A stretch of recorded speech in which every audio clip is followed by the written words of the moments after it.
show today, get ready to meet a young, pretty, and talented Kababayan who is in the production of The King and I. Also on the show, we're hitting the kitchen for some easy-to-prepare, delicious, and healthy recipes for the family for this summer season. But before that, let us check out Filipino community events as we go around town. Southern California Toyota takes us around town in Los Angeles on Kababayan today.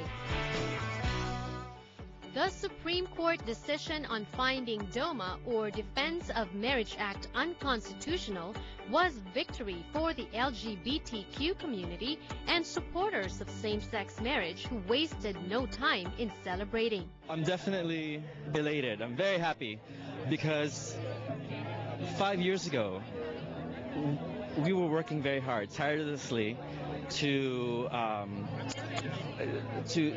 educate people and advocacy about our work. And wow, 5 years later, my goodness, things have changed, and I think we're very happy as a community. The Asian and Pacific Islanders for Marriage Equality, or API Equality LA, held an intimate gathering with its members and allies, including Barangay LA, an organization that provides support and safe spaces for Filipino LGBTQ. Well, personally, I broke down like this morning because it was really very momentous for our community. And so just all the emotions of just all the hard work that we've seen throughout the community, it's just paying off. And it's a very good day for the Filipino and LGBTQ communities. Today we celebrate. But as Harvey Milk once said, this is about rights of everyone. So today we celebrate, but tomorrow we fight for immigration rights, for workers' rights, for women's rights. So it's all about the coalition of the USes. So we're very proud that the Supreme Court upheld the law. With the declaration of DOMA being unconstitutional, same-sex couples are now afforded more than 1,000 federal benefits and other rights that heterosexual couples have. For those of us that are married, we will finally have the over 1,000 federal benefits that we have been deprived of for several years, because I got married in 2008, but I haven't been able to enjoy any of those federal benefits. For example, I have to, like my wife, and I have to file like 3 different sets of taxes. It's like a total confusion, and so now at least we won't have to do simple things like that. The Supreme Court also had to decide on the case involving Proposition 8, which bans same-sex marriage in California.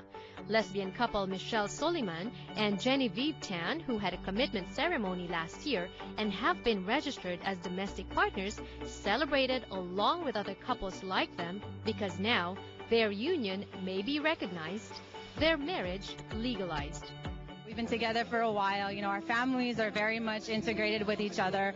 And so last year we had a commitment ceremony to celebrate our union, and our families were there. We had a very Filipino type of wedding, actually, where we had the Filipino rituals. There were the coin ceremony, the veil, the cords, and we had ninangs who were there for us as godparents. And we had our vows, and it was in front of our family and our close friends.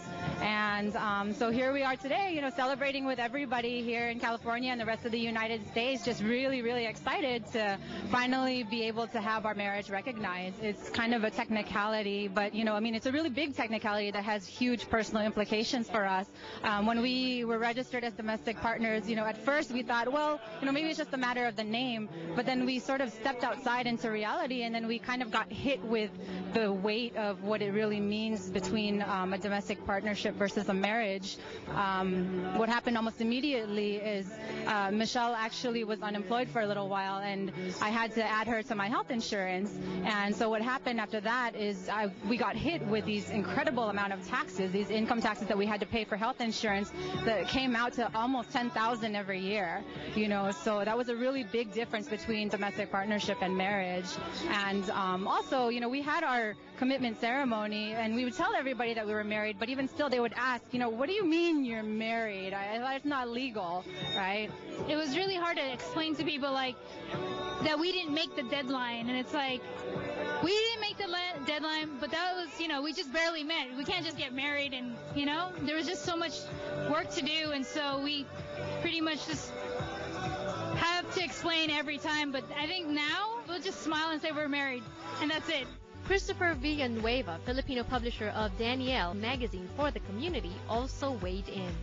It's been something that I've been really, wanting because I'm in a relationship right now, and stuff that you think about in regards to marriage and stuff like that, because you always see that as like the next step of a relationship, and understanding that where we were at before this passing about DOMA and Prop 8, that really wasn't an option at that time, and so we were kind of at a stalemate. And for now, DOMA being knocked down and Prop 8, it's like the gates have been opened, and all this wonderful world that people in the straight community has been able to embrace is now available for us. In the end, everything can be summarized in 3 words: love is love. We may be gay and LGBTQ, but we are our own person, and at the end of the day, it's all about love. So my message is it's all about love. Couples who are of the same sex, we value marriage as something that is a commitment to people or to someone that we love, that we care about, and we want to share that joy with that person, just as any other committed couple does. Southern California Toyota takes us around town in Los Angeles on Kababayan today. Wala